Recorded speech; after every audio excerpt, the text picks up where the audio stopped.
दशरथ पाटील यांच्या एक नार दोन सोनार या कथासंग्रहातून कार्तिकी नावाची कथा. सकाळी बरोबर 9 वाजता कार्तिकी नेहमीप्रमाणे कामावर गेली आणि धरणी धडपडत उठली. तिला आता शक्य होईल तेवढी आवराआवर करावयाची होती, नाहीतर गोरख कॉलेजमधून आल्यावर तो करणार होता. गोरख शाळेचं पोर, उगाच त्याला धुणी भांडी झाडलोट ही घरकामे लावायला नको म्हणून अंगात थकवा असतानाही धरणी एक एक काम हातावेगळं करीत होती. 4 वर्षापूर्वी धरणीचा नवरा स्वर्गवासी झाला होता. करता कमवता तो घरात एकटा होता. त्याच्या आकस्मिक निधनानं धरणीवर आकाश कोसळलं. तशी ती नवऱ्याच्या आजारपणाबरोबर 2-3 वर्ष अगोदरपासून खंगतच होती, कारण त्याचं आजारपण काही केल्याने हटत नव्हतं. डॉक्टर, दवाखाना सुरू होता. शिरावर कर्जाचा बोजा वाढत होता आणि त्यामुळे जिकडे तिकडे उधाऱ्याही बंद झाल्या होत्या. पण धरणीने गरिबीचा झळ पोरांना लागू दिली नव्हती. धारावीच्या झोपडपट्टीत ती आपल्या लेकरांना पदराखाली घेऊन नवऱ्याची सेवा करीत होती. पण नवऱ्याच्या मृत्यूनंतर धरणी पुरती उद्ध्वस्त झाली. नवऱ्याचा फंड सर्व्हिस त्याच्याच आजारपणासाठी कामी आला होता. उरले सुरले पैसे कर्ज भागवायलाही पुरले नाहीत. मग घरसंसार चालणार तरी कसा? यावेळी कार्तिकी बाहेर पडली. आई आणि भाऊ यांच्या पालनपोषणाची जबाबदारी तिनं स्वतःच्या शिरावर घेतली. एका मैत्रिणीच्या सहकार्यानं तिनं अंधेरीच्या MIDCत नोकरी पत्करली. सकाळी 10 ते 5 अशी तिची ड्युटी होती. संध्याकाळी 6:15ला ती हमखास घरी यायची. त्याप्रमाणे कार्तिकी आजही अगदी वेळेवर कामावरून घरी आली.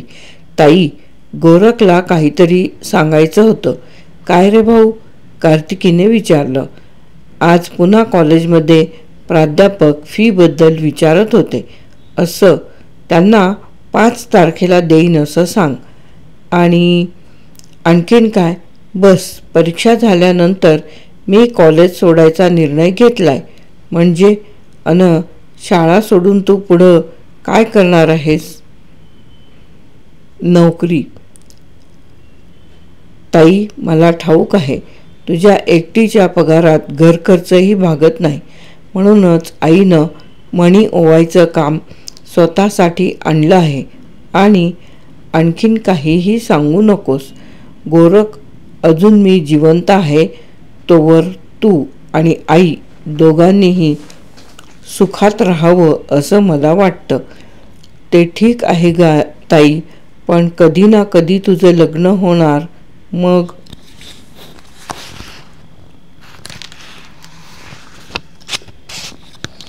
मला स्वतःला स्वतःच्या पायावर उभं राहायला नको? गोरख, काय झालं ताई? तू माझा विचार करू नकोस. मी तुला BA करायची स्वप्ने बघते. तू BA व्हावंस, मग कुठं तरी ऑफिसात नोकरी करावीस. आईला तुझा आधार होईल. मग तुझं लग्न. मग समजलं. मग त्यानंतर तुझं लग्न, हेच ना? ते काही नाही. शेजारी बसायला गेलेली धरणी धडपडत घरी आली. कार्तिकी, तुझ्यासाठी खराडे काकींनी चांगलं स्थळ आणलं आहे. आम्ही दोघी आता त्याबद्दलच बोलत होतो. माझ्या लग्नाबद्दल बोलत होतात काय? मग हे मणी हे कुणासाठी आणलेत? हो, सांगायचं राहूनच गेलं बघ. त्या खराडे काकी आहेत ना, त्याच कुठून तरी हे मणी घेऊन येतात. 100 मण्यांची एक माळ करावयाची. अशा 100 माळ्या तयार करून दिल्या की 10 रुपये मिळतात. असं. मग आज किती माळा तयार केल्या? कसल्या डोंबलाच्या करते? 2 माळा ओवल्यात. कार्तिकी, मला ग चष्मा आणून दे ग. मग दिवसाला 200 माळा ओव. आई, चष्मा म्हणजे काय भाजी आहे? दुकानात जाऊन पटकन घेऊन यायला. त्यासाठी डॉक्टरकडे जायला पाहिजे. तिथे डोळे तपासतील, मग एक कार्ड देतील, डोळ्यांना नंबर काढतील, पुन्हा बोलावतील. आई, असली कामं 1-2 खेपात होत नसतात. मग आता हे खराडे काकीकडून मणी आणलेत ना, मग त्याचे त्यांना परत नेऊन दे. सकाळी तर मी कामावर जाताना म्हणत होतीस अंगात ताप आहे म्हणून. मग डॉक्टरकडे जायचं सोडून हे मणी आणि माझ्यासाठी स्थळ शोधत राहिलीस. तुझ्या आजारापेक्षा कामं महत्त्वाची आहेत. अगं कार्तिकी, मी डॉक्टरकडे जाणारच होते, पण काय नाही गेले हेच ना. तुला ठाऊक नाही, डॉक्टरांनी आपली उधारी बंद केली आहे. कार्तिकीचा चेहरा खरकन उतरला. आई, किती आहे उधारी? मी काही विचारलं नाही. तरी 200 रुपये असतीलच. एका बाजूला गोरख आणि एका बाजूला धरणी. मधोमध कार्तिकी उभी होती. गोरखची कॉलेजची फी द्यायची होती आणि डॉक्टरांचं बिल भागवल्याखेरीज तो धरणीला औषध देणार नव्हता. घरखर्चही होताच. कार्तिकी धीट गंभीर उभी राहिली. पण क्षणभरच तिनं मनाशी काहीतरी निश्चय केला आणि धरणीला म्हणाली, आई, उद्याच भाऊची कॉलेजची फी आणि डॉक्टरचं बिल देऊन टाकू. धरणीला म्हणायचं होतं, पण हे कसं शक्य आहे? तिच्या ओठावर शब्द आले होते, पण ते बाहेर पडलेच नाहीत. दुसऱ्या दिवशी कार्तिकी इतर मुलींसोबत फॅक्टरीत नेहमीच आपलं काम करीत होती. पण रोजच्याप्रमाणे आज तिचं मन कामात बिलकुल लागत नव्हतं. संध्याकाळी घरी जाताना 500 रुपये तरी घरी घेऊन जायला पाहिजे होते, म्हणून मनातल्या मनात ती त्याबद्दल विचार करीत होती. फॅक्टरीत 10-15 मुली होत्या. त्यातील 2-3 मुली कार्तिकीच्या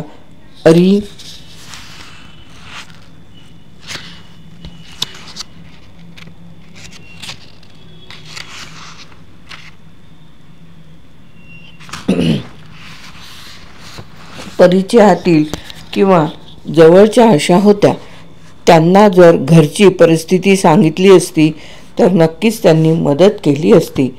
पण 50-1 रुपयेपर्यंतची 500 रुपये त्या तरी कुठून आणणार? प्रत्येकाची घरची परिस्थितीही बेताचीच होती, हे कार्तिकीला ठाऊक होतं. आता पैशासाठी एकच मार्ग होता आणि तो म्हणजे उचल घेणे. शेठ दुपारनंतर फॅक्टरीत यायचे. कार्तिकीनं मनाशी निश्चय केला. शेठनाच आपली परिस्थिती सांगून 500 रुपयांची उचल घ्यायची आणि महिन्याच्या पगारातून 100-100 रुपये कापून घ्यायचे. तसा महिना 1500 रुपये कार्तिकीला पगार मिळतच होता. झालं. विचार पक्का झाला आणि कार्तिकी पुन्हा कामात गुंतून गेली. दुपारचा 1 कधी वाजला हे तिला समजलंच नाही. इतर मुली लंचसाठी उठल्या तशी कार्तिकीही उठली. दुपारी 3च्या सुमारास जयसिंगराव थोरात फॅक्टरीत आले. त्यांनी डाय मशीनवर जाऊन प्रोडक्शनची चौकशी केली. मग फॅक्टरीतून एक फेरी मारून केबिनमध्ये येऊन बसले.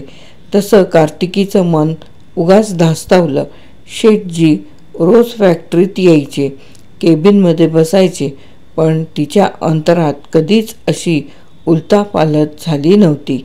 कधी नाही. ते आज तिला उगाचच कसंनुसं होऊ लागलं. शेठजी आपल्या कामात मग्न होते. त्यांच्या त्या प्लास्टिक फॅक्टरीनं अल्पावधीत मार्केटमध्ये जम बसवला होता. मग त्यांनी मागणी तसा पुरवठा करून धंदाही तेजीत आणला. व्यापारी मागणी करीत असतील त्याप्रमाणे जयसिंगराव थोरात आपल्या फॅक्टरीतून उत्पादन करून घ्यायचे. त्यामध्ये प्लास्टिकच्या बादलीपासून ते बरणीपर्यंतच्या सर्व वस्तूंचा समावेश होता. डाय मशीनवरचे कारागीर तरबेज होते. प्रोडक्शनच्या बाबतीत त्यांनी कधीच हयगय केली नाही आणि डाय मशीनवरून निघालेले नग थंड होताच चाकूच्या धारदार पात्यानं 15-20 मुली लगेच साफ करीत होत्या. कार्तिकीसह सर्व मुली तलवारीच्या पात्याप्रमाणे हलत होत्या. पण कार्तिकीचा सराईतपणे चालणारा हात थोडा मंदावला, कारण शेटजींना येऊन 1 तास झाला होता. आताच त्यांना भेटायला पाहिजे होतं, म्हणजे 5 वाजेपर्यंत 500 रुपये हातावर पडतील. म्हणून कार्तिकी दबकत दबकत शेटजींच्या केबिनमध्ये आली. कोण? कार्तिकी, ये. जयसिंगराव थोरातांनी तिला नजरेनंच खुर्चीवर बसायला सांगितले. नाही सर, आपण साधे कामगार, मग शेटजींच्या समोर खुर्चीवर कसं बसायचं? म्हणून कार्तिकी कचरली.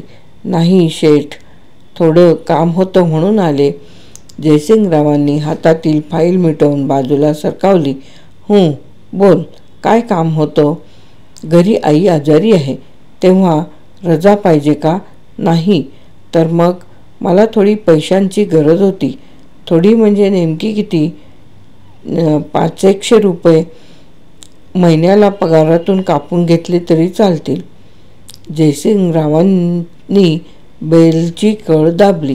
तसा बाजूच्या केबिनमधून अकाउंट क्लार्क लगबगीनं आला. Yes sir. बैजू, हिला 500 रुपये दे, जयसिंगराव म्हणाले.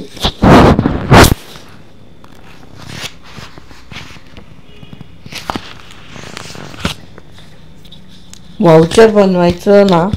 नको, माझ्या प्रवास खर्चात कुठं तरी ॲडजस्ट कर. अकाउंट क्लार्क निघून गेला. कार्तिकीही जायला निघाली. जाताना शेटजींचे आभार मानून कृतज्ञता व्यक्त करावी म्हणून ती जराशी गुटपळली. शेटजी, फार उपकार झाले. त्यात उपकार कसले? आपल्या कामगारांच्या अडीअडचणी किंवा त्यांच्या गरजेला उपयोगी पडणं हे आमचं कर्तव्यच आहे. कार्तिकी, तुझं शिक्षण किती झालं आहे? SSC पास आहे, कार्तिकी उत्तरली. कार्तिकीचं शिक्षण किती झालं आहे याच्याशी जयसिंगरावांना काहीही संबंध नव्हता. फक्त ते एक निमित्त होतं. एकाग्रचित्तानं थोरात कार्तिकीला आपादमस्तक न्याहाळत होते. त्यांची ती कामुक नजर कार्तिकीला नवखी होती. जयसिंगरावांच्या पहिल्याच कटाक्षासरशी ती घायल झाली. कार्तिकीनं कसं तरी स्वतःला सावरलं आणि झटकन केबिनमध्ये बाहेर पडली. पण दुसऱ्या दिवशी स्वतःहून शेटजींनीच तिला केबिनमध्ये बोलावून घेतलं आणि कामावरून सुटल्यानंतर थोडं ऑफिसचं काम आहे असं सांगून थांबायला सांगितलं. तरी कार्तिकीने धाडसानंच काय काम म्हणून विचारलं तर महत्त्वाचे कागद फाईल करावयाचे आहेत असं उत्तर मिळालं. कार्तिकीला नाही म्हणणं थोडं जड गेलं, कारण कालच त्यांच्याकडून 500 रुपये उचलले होते. 50 रुपये देखील उसने मिळणे मुश्किल. अशावेळी 500 रुपये मिळालेले म्हणूनच डॉक्टरचं बिल आणि गोरखची कॉलेजची फी चुकती झाली होती. शिवाय घर खर्चालाही पैसे उरलेले. म्हणून सर्व कामगार 5 वाजता निघून गेले तरी कार्तिकी ऑफिसमध्ये काम करीतच राहिली. काम कसलं? व्यापाऱ्यांची बिलं, ऑर्डरी, तसेच म्युन्सिपाल्टी, वीज बोर्डाची बिलं ज्या त्या फाईलमध्ये फाईल करावयाची होती. कार्तिकीनं त्याप्रमाणे कागद ज्या फाईलमध्ये ॲडजस्ट केले आणि अंमळ निवांत बसली. तोच समोरच्या हॉटेलमधील वेटर नाश्ता घेऊन आला तशी कार्तिकी दचकली. कुणी? मी नाही काही मागवलेले. शेटजींनी ऑर्डर दिली होती. टेबलावर नाश्ता ठेवून वेटर निघून गेला आणि कार्तिकी त्या नाश्त्याकडे त्रयस्थासारखी बघतच राहिली. त्या नाश्त्याला तिने बिलकुल स्पर्श केला नाही. मग जराशानं उगाचच फाईलचे कागद चाळू लागली. तोच शेटजी आले. कार्तिकी. Yes sir. कार्तिकी उठून उभी राहिली. नाश्ता थंड होतोय. अगोदर खाऊन नाही का घ्यायचा? हो, पण काम नंतर, नाश्ता गरम गरम आहे तोवर खाल्लेला बरा. कुठलीही बाब गरम आहे तोवर उरकून घ्यायची. कार्तिकी कावरीबावरी झाली. तिला काय बोलावं ते समजेना. पण सर, तुम्ही नाश्ता नाही घेणार? हां, तुझी इच्छा असेल तर आपण दोघं सोबतच घेऊ. जयसिंगराव ऑफिसचं दार बंद करूनच मग खुर्चीवर बसले आणि आपली जहरी नजर त्यांनी कार्तिकीच्या डोळ्यांत खुपसली. कार्तिकी सर. कार्तिकी जेरबंद झाल्यासारखी कसंनुसं उद्गारली.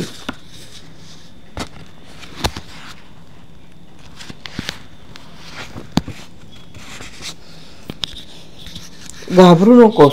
तू बघितलंस ना, आपल्या फॅक्टरीत किती पोरी आहेत, पण आपण कुणाला जवळ केली नाही.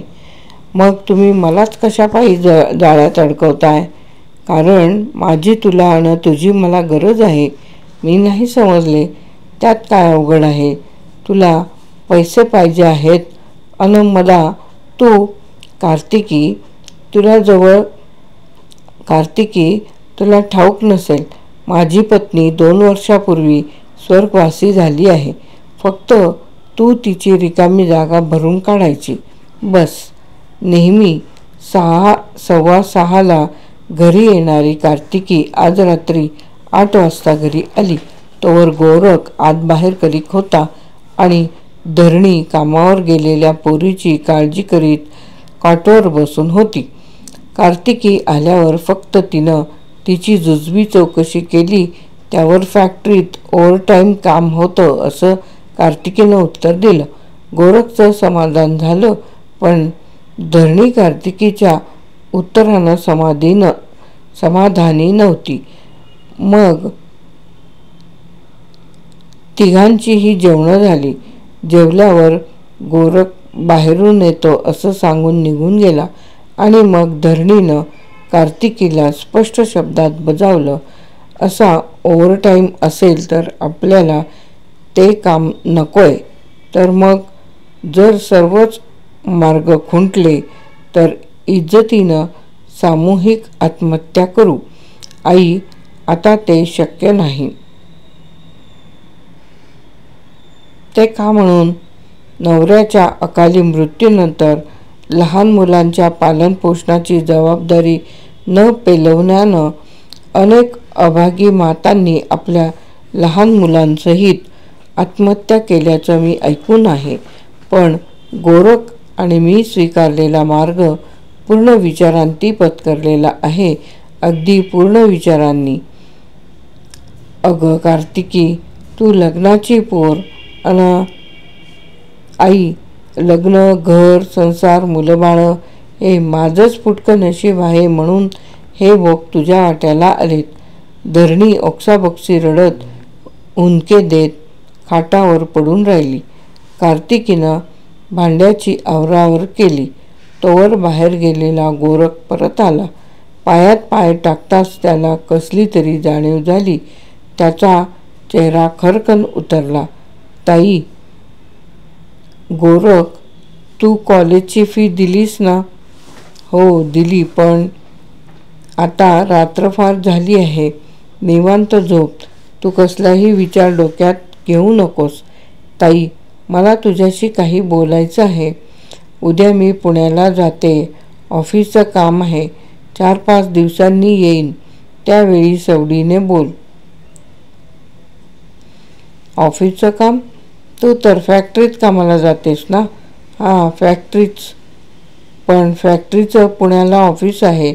पुण्याचं नाव पुढे करून जयसिंगरावनं कार्तिकीची जीजी म्हणून काही हौस होती पुरवली होती. कार्तिकी देखील आपण जयसिंगरावाची जणू लग्नाची बायको आहे अशाच तोऱ्यात वावरत होती. जयसिंगरावांना कार्तिकीमुळे आपल्या स्वर्गवासी झालेल्या पत्नीचा विसर पडला, पण जयमाला, त्यांची एकुलती एक मुलगी पवईच्या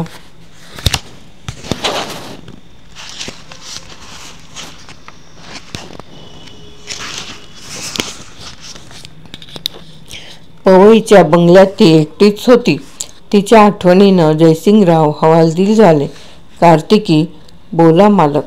कार्तिकी जणू जयसिंगरावचा प्रत्येक शब्द अलगद झेलत होती.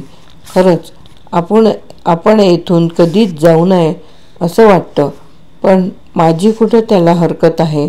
हरकत नाही, पण काय? जयमाला बंगल्यावर एकटीच आहे, तिची काळजी वाटते. मी काय तुमच्या मनाविरुद्ध आहे? जशी तुमची इच्छा असेल त्याप्रमाणे करू. आपण उद्याच मुंबईला जाऊ. लोणावळा काही दूर नाही. पुन्हा कधीही येता येईल. आणि जयमालाचं लग्न झाल्यावर तर आपण महिना इथे येऊन राहू. मग झालं. मी कुठे नाही म्हणते. अगोदरच सांगितलं ना, जशी तुझी इच्छा असेल त्याप्रमाणे म्हणून. आणि हो, जयमाला लग्न झाल्यावर नांदायला जाणार नाही. जयमाला नांदायला जाणार नाही. माझा भावी जावईच घरजावई होऊन जयमालाकडं नांदायला येणार. 4-5 दिवसांच्या लोणावळ्यातील मुक्कामानंतर कार्तिकी मुंबईला परतली. तोवर धरणी धरली होती. शेजारी पाजारी कार्तिकी कुठं गेलं म्हणून मुद्दामहून तिला टोचून विचारत होते. त्यांनी कोटीनाटी उत्तरं देता अगोदरच काळजानं ठाव सोडलेल्या धरणीला दे ठाय धरणी माय होऊन गेलेलं. कार्तिकी येताच तिला डॉक्टरकडे घेऊन गेली. गोरखला आई आणि ताई यांच्यात वाढत चाललेली तेढ समजू देत होती, पण कशापायी याचा उलगडा मात्र होत नव्हता. 1-2 वेळा डॉक्टरकडे गेल्यावर धरणीला थोडं बरं वाटू लागलं आणि मगच कार्तिकी कामावर जाऊ लागली. हल्ली तिला महिन्याचा पगार असा नव्हताच. जेव्हा तिला पैशाची गरज लागेल त्यावेळी फक्त शेठजीला सांगायचं,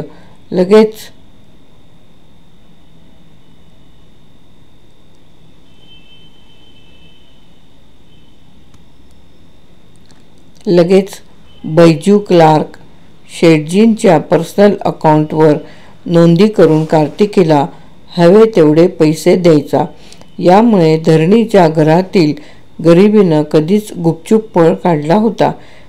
झोपडपट्टीत असलं तरी धरणीचं घर फ्लॅटसारखं सुसज्ज झालं. घरात gas, pressure cooker, fridge, TV, mixer अशा वस्तू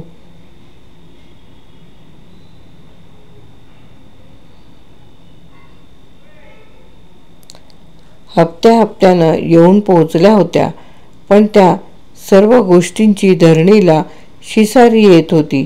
त्या प्रत्येक वस्तूकडे बघताना धरणीच्या डोळ्यांतून आग बरसू लागली. गोरख या सर्व प्रकरणापासून त्रयस्थासारखा अलिप्त होता. तरी त्याला एका गोष्टीचा उलगडा करून घेतल्यावाचून राहावेना. म्हणून त्याने आईस विचारले, आई, ताई वरचेवर आजारी पडते, मग डॉक्टरांकडे का जात नाही? जाते तर, धरणीने माफक उत्तर दिलं. पण मी तरी कधी तिला डॉक्टरकडे जाताना पाहिलेलं नाही. तुला नसेल ठाऊक, मला नसेल ठाऊक, मग ती कशी आजारी पडते? गोरख, बरेच दिवस मी पाहते 2-3 महिन्यांच्या अंतरानं ताई हमखास आजारी पडते. घरी 4-5 दिवस झोपून राहते, मग पुन्हा ठणठणीत होऊन कामावर जाते.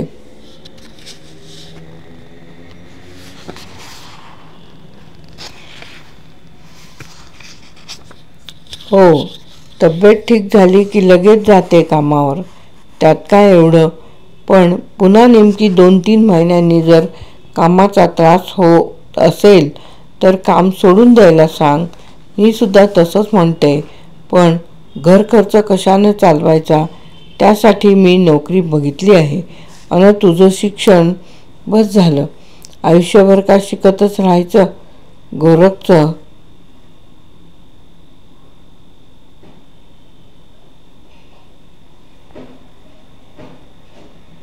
बस झालं, आयुष्यभर का शिकतच राहायचं? गोरखचं म्हणणं बरोबर होतं, पण हे सर्व प्रत्यक्षात उतरवायला धरणी असमर्थ होती. आता सुज्ञान झालेल्या गोरखला समजावणार तरी कसा? आणि हात बाहेर गेलेल्या कार्तिकीला आवर घालणं आता शक्यच नव्हतं. तरी एक दोन वेळा धरणीनं तिच्याजवळ विषय काढण्याचा प्रयत्न केला, पण कार्तिकीनं तिला बगल दिली. हल्ली धरणीला ती एक शब्द देखील बोलू देत नव्हती. तशी घरी खाण्यापिण्याची चंगळ, फक्त प्रकृतीला जपायचं एवढं कार्तिकीचं धरणीला सांगणं होतं. आई आणि भाऊ यांना सुखात ठेवण्यासाठी तिनं आपल्या आयुष्याची होळी केली होती. पण धरणीला हे सुख मान्य नव्हतं.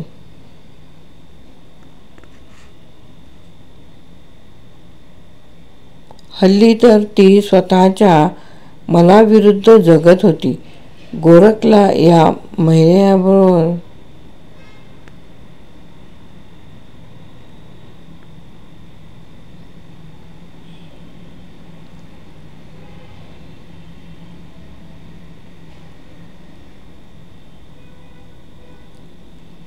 पण धरणीला ते सुख मान्य नव्हतं. हल्ली तर ती स्वतःच्या मनाविरुद्ध जगत होती. गोरखला या सर्व गोष्टींची कल्पना आली तसा तो कार्तिकीला म्हणाला, ताई, तुला पगार किती आहे?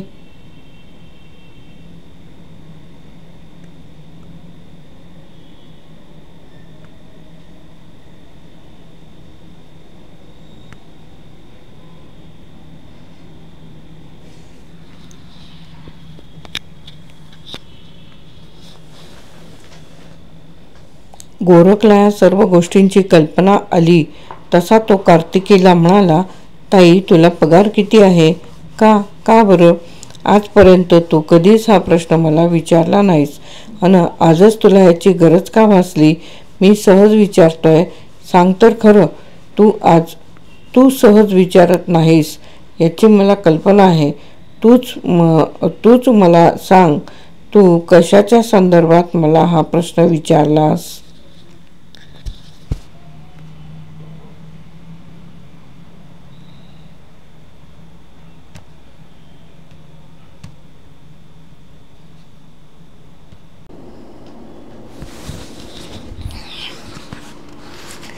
समज तुझ्या पगारापेक्षा जास्त पगाराची मला नोकरी मिळाली तर तू नोकरी सोडून देशील? दोन्हीही शक्य नाही. म्हणजे नेमकं कोणतं? तुझ्यापेक्षा जास्त पगाराची मला नोकरी मिळणार नाही हे, की तू नोकरी सोडणार नाहीस हे? दोन्हीही. ताई, आपली जीत. गोरख, नको त्या गोष्टीबद्दल माणसानं ईर्षेला पडू नये. अशक्य गोष्टीच माणसानं अगोदर पडताळून पाहाव्यात. पण अजून तू विद्यार्थी आहेस, कॉलेजचं शिक्षण पूर्ण झालं नाही आणि हे नोकरीचं खूळ तुझ्या डोक्यात कुणी भरलं?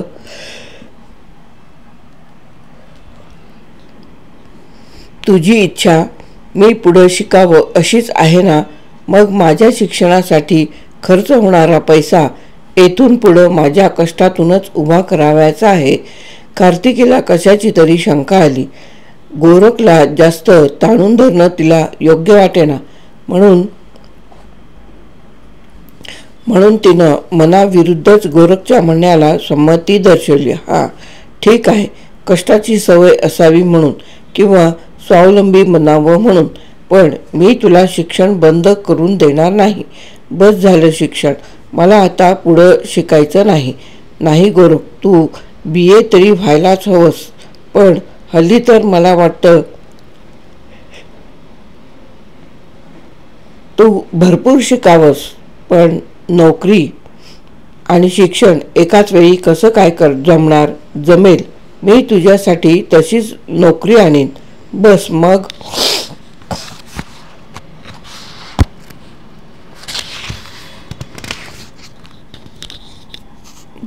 झालं. हल्ली कार्तिकीच्या फॅक्टरीतल्या कामात बदल करण्यात आला होता. इतर 4 चौघींसारखी आता ती हातात चाकू घेऊन प्लास्टिकचे पार्ट साफ करीत नव्हती, तर ऑफिसमध्ये पंख्याखाली खुर्चीवर बसून कार्तिकी डिलिव्हरीचं काम पाहत होती. कार्तिकीला मिळालेली पदोन्नती इतर मुलींच्या नजरेतून सुटली नाही. त्यांनी काय लावायचा तो तर्क लावला होता, पण उघड कोण बोलणार? फॅक्टरीतल्या मुली कार्तिकीच्या बाबतीत काही न बोलता दाताखाली जीभ धरून काम करीत होत्या. जगात हे असंच असतं.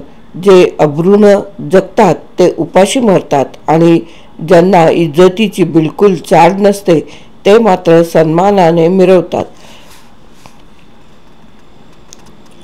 कार्तिकीला कुणी कानामागून आली आणि तिखट झाली असं म्हणत नसलं तरी कानामागून आली आणि महाराणी झाली असाच सगळ्या जणींचा सूर होता. पण कार्तिकी मोठ्या तयारीची. ती कुणालाच धूप घालीत नव्हती आणि खरोखर ती एका महाराणीच्या तोऱ्यात वावरत होती. साहेबांच्या केबिनमध्ये फक्त तिला एकटीलाच पूर्वपरवानगीशिवाय जायची मुभा होती. आजही डिलिव्हरीच्या केबिनमध्ये ती आली आणि हातातले कागदपत्र सावरीत समोरच्या खुर्चीवर बसली. सर, बोला मॅडम. जयसिंगरावांनी तत्काळ हातातलं काम बाजूला सारून ठेवलं आणि कार्तिकीकडं पाहिलं. ही भोपाळ आणि इंदूरची डिलिव्हरी पाठवायची का? हो, द्या पाठवून. होय, पण त्यांनी ॲडव्हान्स काहीच दिलेले नाही. तरी काही हरकत नाही, कारण त्यांची इंदिरा विकासपत्र आपल्याकडे आहेत. मग डिलिव्हरी पाठवायला काय हरकत? आणि हो, अहमदाबाद व बडोद्याच्याही डिलिव्हरी आजच झाल्या पाहिजेत. Yes sir. दुपारपर्यंत हे काम आटपून घ्या आणि मग दुपारनंतर आपण जरा नॅशनल पार्कमध्ये फिरायला जाऊ. बऱ्याच दिवसांचा अंगात शीण सामावला आहे. चालेल. स्मित हास्य करून कार्तिकीनं जयसिंगरावाच्या म्हणण्याला आपली संमती दर्शवली आणि काहीतरी आठवल्यासारखं करून तिने विचारलं, सर, जयमालाच्या बाबतीत मागं एकदा तुम्ही काहीतरी सांगत होतात. काय बरं सांगत होतो? हां, आठवलं. तिच्या ट्युशनबद्दल. होय, घरी येऊन ट्युशन घेणारा शिक्षक कोणी भेटत नाही म्हणून विचारलं होतं. का, कुणी आहे काय? हो आहे, म्हणूनच विचारलं. मग काय, ठीकच झालं. पण तो पूर्ण परिचयाचा आहे ना? माझाच भाऊ गोरख. जयसिंगरावाची दातखिळी बसल्यासारखे एकाएकी चिडीचूप झाले. इतक्या दिवसांच्या सहवासानं कार्तिकीला त्यांच्या डोक्यात काय विचार असावेत याचा अंदाज आला, पण तिने आपला चिकाटी सोडली नाही. सर, यावर्षी तो BAच्या वर्गात आहे. चांगला हुशार आहे. नेहमी फर्स्ट क्लासमध्ये येतो. मनमिळाऊ होतकुरू असून त्याला शिक्षणाची फार आवड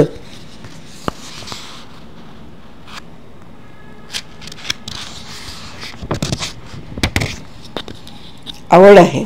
गेल्या वर्षापासून तो आमच्या चाळीमध्ये क्लासेस घेतो आहे. मग ते चाळीतले क्लास बंद करून एकट्या जयमालाला शिकवायला तयार होईल.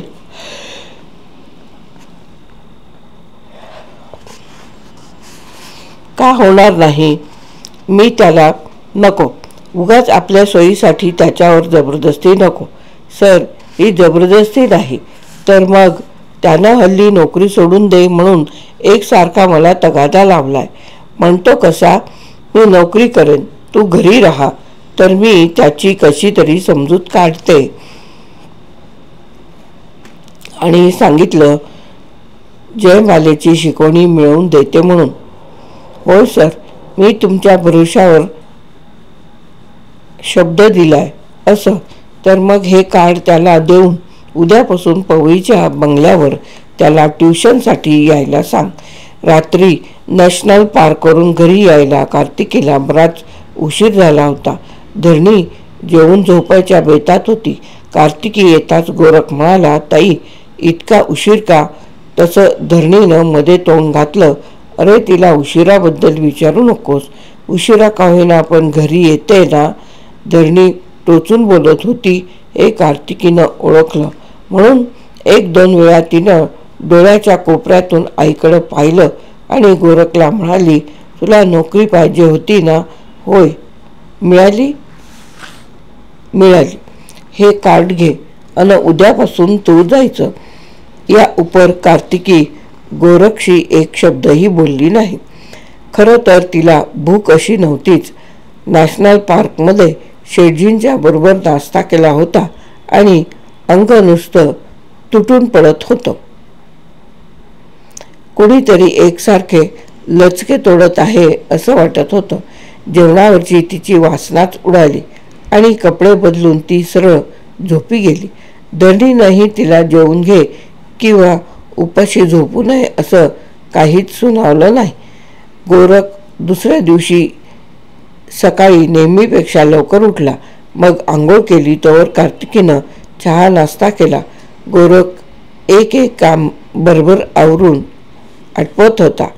मग कपडे करून त्यानं एक वार कार्डावरचा पत्ता नीट वाचून पाहिला आणि तडक पवईला निघून गेला. त्याच्या पाठोपाठ कार्तिकीही कामावर गेली. मग धरणी उठली. मग आंघोळ, चहा, नाश्ता, जेवण यातच आपला सर्व दिवस घालवू लागली. नेहमीच असं एकेरी जगणं धरणीच्या जीवावर आलं होतं. कुठं शेजारी पाजारी जाऊन बसावं तर प्रत्येकाच्या तोंडी कार्तिकीचाच विषय. तिला तर पोरीची उबग आली होती. वाटत होतं रेल्वेखाली स्वतःला झोकून देऊन जीव द्यावा. पण पोरगं परदेशी होईल तिला गोरखची चिंता मरू देत नव्हती. एकदा का त्याचं लग्न झालं की मग आपण एक दिवसही या जगात राहायचं नाही अशा धरणीने मनाशी पक्का विचार केला आणि कॉटवर पडून राहिली. धरणी आहेस का घरात? बाहेरून आवाज आला. धरणी उठून कॉटवर बसली. कोण? जानकीबाई. बऱ्याच दिवसांनी भेटलात बाई. या या बसा. होय, सहज आले होते इकडं. म्हटलं तुझी खुशाली विचारून जावं. तर काय, तुम्ही डोंबिवलीला गेल्यापासून इकडं फिरकलातही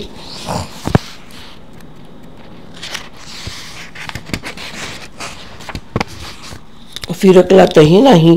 गाडीचा प्रवास सहन होत नाही. मुलगी दादरला राहते, तिला भेटायला आले होते. म्हटलं जाता जाता जावं इकडून.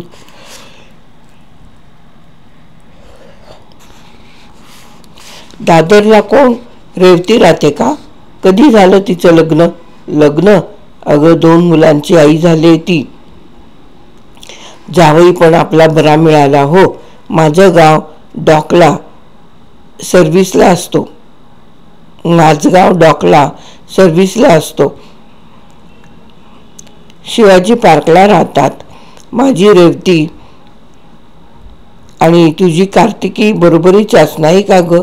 आपण दोघींनी एकमेकींना सांगून मुलींची नावे ठेवली होती. मुली नक्षत्रासारख्या आहेत म्हणून. आठवतं का ग तुला? आठवतं तर. आपल्या मुली नक्षत्रासारख्या होत्याच मुळी, म्हणून तू रेवती नाव ठेवलंस. पण मी रोहिणी नाही ठेवलं. चुकलं माझं. काय ग? काय झालं? काही नाही. धरणीला सर्व आठवत होतं पण बोलता मात्र येत नव्हतं. ती भारल्यासारखी बसून राहिली. जानकीबाईचं तोंड सुरूच होतं. कार्तिकीचं सगळं कसंच आहे. तिला किती मुलं झाली आहेत. जानकीबाई तुम्ही बसा, मी चहाला आधण ठेवते. धरणी धडपडत उठू लागली, पण तिला बसल्या जागेवरून उठवत देखील नव्हतं. एकंदर अंदाज येताच जानकीबाईंनी आवर्त घेतलं. नको नको, चहा वगैरे काही नको. आता आलीच आहे तर त्या विचारे मावशी, सामंत काकू, खरादे वहिनी सगळ्या जणींना भेटून जाते अशी. धरणीनं तिला थांबण्याचा आग्रह केला नाही. जाते तर जाऊ देत. आपण किती काही सांगितलं तरी त्या मावशी काकू वहिनी थोड्याच गप्प राहणार होत्या. त्यांचं तोंड कोण धरणार? कार्तिकीच्या बाबतीत जानकीबाईंना समजायचं ते समजणारच. मारणाऱ्यांचा हात धरता येतो, बोलणाऱ्याचं तोंड धरता येत नाही. आणि घरी आल्यावर कार्तिकीलाही तोच अनुभव आला. कधी नाही ते धरणीनं आज आकांडतांडव सुरू केलं. कार्तिकीला ती घालून पाडून बोलू लागली. तिनं कुलटा अवदसा अशा शब्दात तिची संभावना केली आणि धरणीनं स्वतःला त्रागा करून घेऊन उपासपोटीत झोपली. रात्रभर कार्तिकीला झोप येत नव्हती. तिला देखील शेजारी पाजारी आपल्याला काय म्हणत असतील यांची कल्पना होतीच. फॅक्टरीतल्या पोरी तर तिच्याकडे सरळ नजरेनं कधीच पाहत नव्हत्या. स्वतःच्या आयुष्याची कार्तिकीला शिसारी आली. ज्यांच्या सुखासाठी मी हा मार्ग पत्करला तेच जर मला विटले कंटाळले असतील तर मी जगायचं ते कोणासाठी? शेठजीसाठी म्हणावं तर त्यांचा तरी काय भरोसा नाही. आज आपण याचा सोक्षमोक्ष लावायचाच या इराद्यानंच कार्तिकी कामावर आली. पण काही केल्या कामात तिचं मन लागेना. एकही फाईल तिनं हाताळली नाही. घड्याळाच्या काटाकडे पाहत वेळ निभावून नेऊ लागली. तोच मुंबईत एका राजकीय नेत्याची हत्या झाल्याची बातमी वाऱ्यासारखी पसरली आणि हॉटेल्स, दुकानं, कारखाने पटापट बंद होऊ लागली. तसे जयसिंगराव थोरातांच्या फॅक्टरीतले कामगारही हवालदिल झाले. कार्तिकीनं 1-2 ठिकाणी फोनवरून चौकशी केली तर एकंदर वातावरण तंग होते. तिनं सर्व कामगारांना घरी जायची मुभा दिली आणि स्वतः शेठजींची वाट पाहत ऑफिसमध्ये बसून राहिली. रेल्वे, टॅक्सी वगैरे इतर आवश्यक सेवा वगळता संपूर्ण मुंबई बंद होती. म्हणून नेहमीपेक्षा जरा लवकरच जयसिंगराव फॅक्टरीत आले. कार्तिकी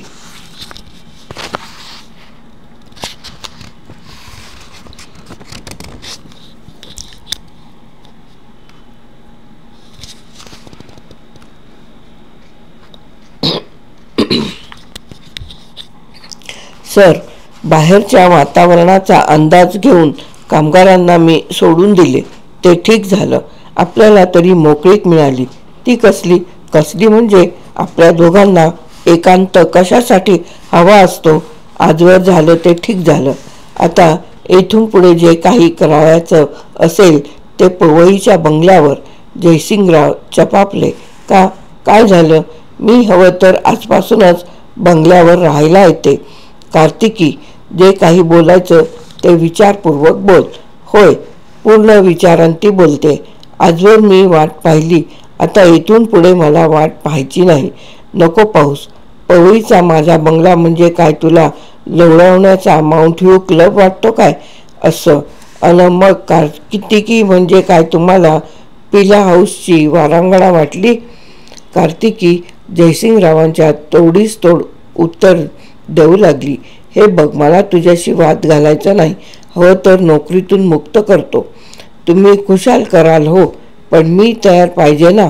आजवर मी तुमच्या मर्जीखातर 3 वेळा गर्भपात करून घेतला.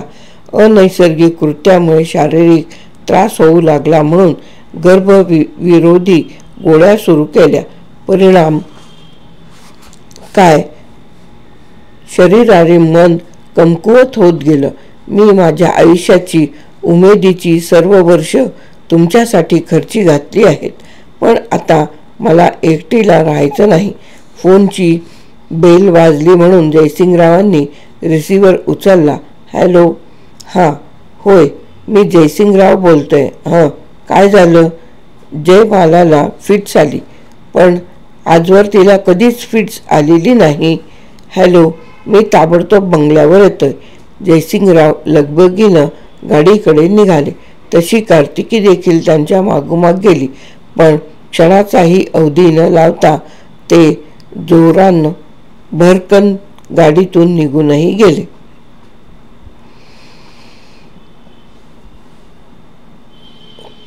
कार्तिकी घायाळ हरणीप्रमाणे व्याकुळ झाली.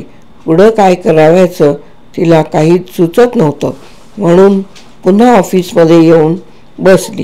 क्षणभरानं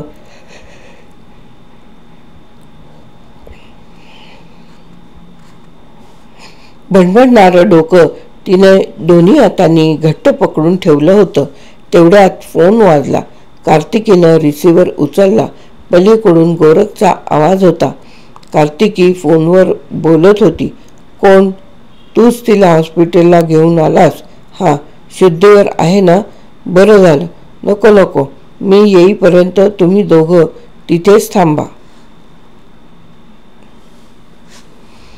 जयसिंगराव बंगल्याच्या आवारात गाडी पार्क करून आत शिरले तर बंगल्यात कुणीच नव्हतं.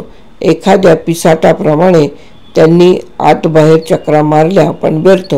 जयमाला कुठेच दिसत नव्हती आणि फोन करणारा गोरख तो देखील नव्हता.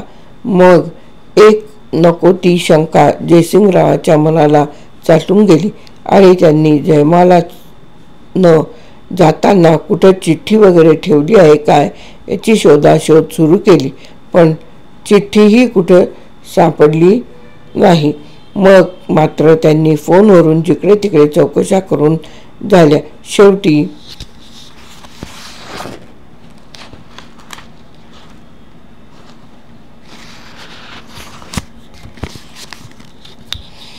नाईलाजानं जयसिंगरावांनी पोलीस स्टेशनाला गोरख आणि जयमाला फरारी झाल्याची खबर दिली आणि सिगारेटचे झुरके मारीत खुर्चीवर बसून राहिले.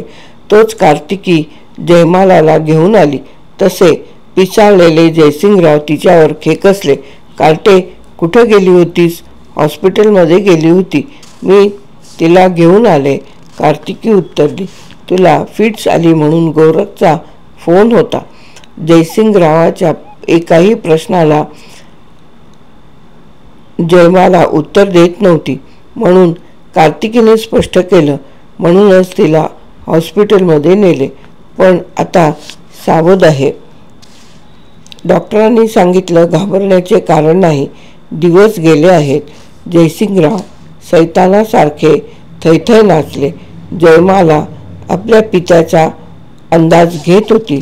जयसिंगरावाच्या अंगात सैतान संचारला होता. त्यानं कोटाच्या खिशात हात घालून पिस्तूल काढलं. तो कुठं असेल तिथं जाऊन त्याला ठार मारतो. पण पप्पा, मी त्याच्यावर प्रेम करते. आम्ही एक दुसऱ्याला वचन दिलं आहे.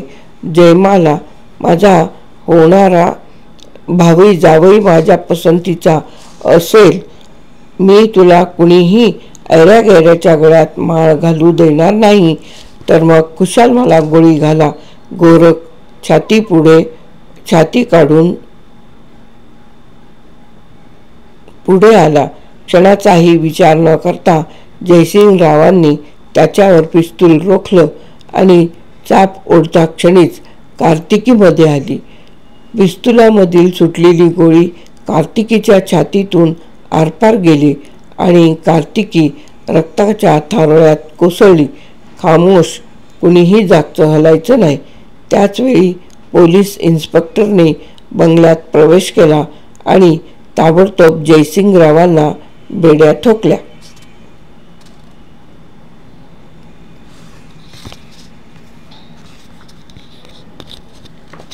दशरथ पाटील यांची कार्तिकी नावाची कथा येथे समाप्त.